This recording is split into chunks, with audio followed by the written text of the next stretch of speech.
Salam Bapak dan Ibu serta saudara yang terkasih. Puji nama Tuhan Yesus Kristus. Kembali lagi berjumpa minggu ini dalam channel Kamsam Nida, yaitu kami seru membahas dan intim dan Alkitab bersama dengan saya, Yonatan Sihite. Kali ini kita akan melanjutkan pembahasan dari kitab Samuel yang kedua.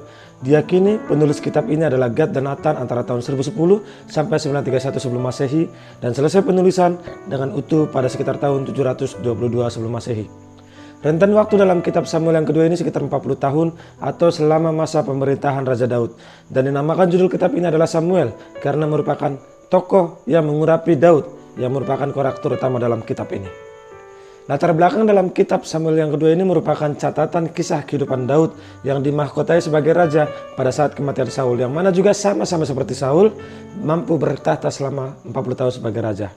Tempat penulisan dan tujuan kitab ini diyakini dalam tradisi Yahudi ditunjukkan kepada orang Israel.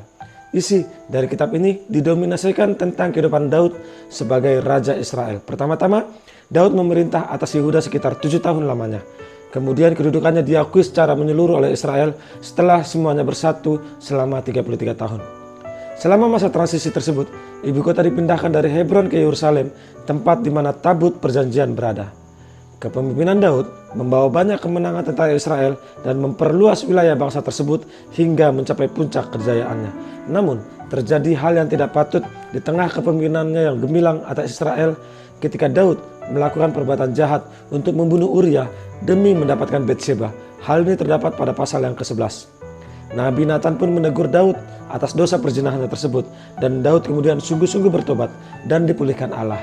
Akan tetapi ada harga yang harus dibayar akibat dosanya, yakni mengalami pemberontakan akibat putranya Absalom, kejadian pertumpahan darah dan perang saudara di berbagai negara Israel.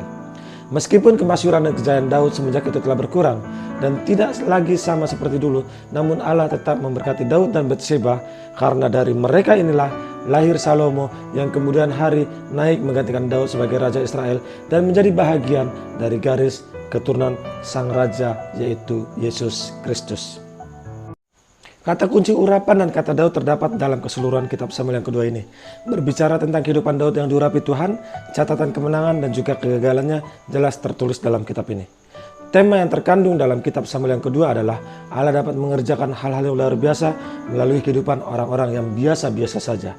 Kepercayaan kita sepenuhnya haruslah kepada Allah dan bukannya kepada manusia. Serta perlu menjadi catatan bagi kita semua, meskipun dosa dan kesalahan pelanggaran kita telah diampuni Tuhan, namun kita masih tetap harus membayar akibat dosa yang telah kita lakukan. Karena Allah senantiasa mengampuni dan justru akan memakai kita dan kehidupan kita apabila kita sungguh-sungguh bertobat dan menaruh iman kita hanya kepadanya.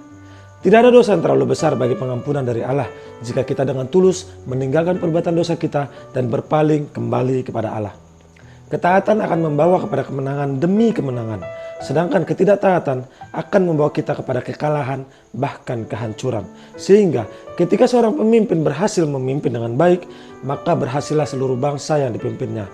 Namun apabila seorang pemimpin jatuh, maka hancurlah seluruh bangsa yang dipimpinnya.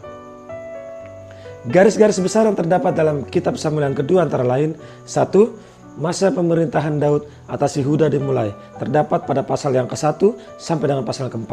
2. Pemerintahan Daud meluas atas seluruh daerah Israel, terdapat pada 2 Samuel 5 sampai pasal yang ke-10. 3. Keberdosaan Daud terdapat pada pasal yang ke-11. 4. Kesusahan dan kesukaran atas rumah tangga Daud yang terjadi akibat dosa yang diperbuatnya terdapat pada pasal yang ke-12 sampai dengan pasal yang ke-18. 5. Daud dipulihkan sebagai raja terdapat pada pasal yang ke-19 sampai pasal yang ke-20. Dan 6 yang terakhir, catatan dan penjelasan atas tahun-tahun terakhir Daud terdapat pada pasal yang ke-21 sampai dengan pasal yang ke-24. Demikianlah Bapak dan Ibu serta saudara yang terkasih dalam nama Tuhan Yesus Kristus, pembahasan kita minggu ini mengenai kitab Samuel.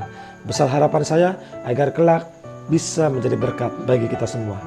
Dukung dan doakan senantiasa channel Kamsam Nida, yaitu kami seru membahas dan intim dengan Alkitab bersama dengan saya, Yonatan Sihite. Sampai jumpa di minggu yang akan datang. Kita akan berjumpa lagi. Salam Kamsam Nida. Tuhan Yesus memberkati. Salam.